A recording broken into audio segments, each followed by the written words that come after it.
Mapagpalang araw po mga kalingkod. Ngayon po ay pag-uusapan po natin ang sinasabi po sa 1 John 2 verse 15. Ang sinasabi po dito ay huwag ninyong ibigin ang sanlibutan o ang mga bagay na nasa sanlibutan.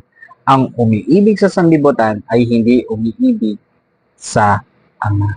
Ibig sabihin po mga kalingkod, importante po na bilang isang tao, huwag po natin ubusin ang ating panahon sa mga bagay na pangmakamundo.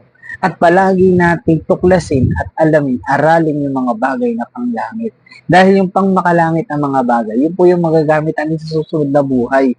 Dahil yung mga panandaliang bagay dito sa mundong to, ay walang kwenta yan pag tayo po ay namatay, hindi natin madadala yan. Pero kung tutuklasin po natin yung mga bagay patungkol sa mga kagustuhan ng ating Panginoon, yun po yung magagagamit natin sa susunod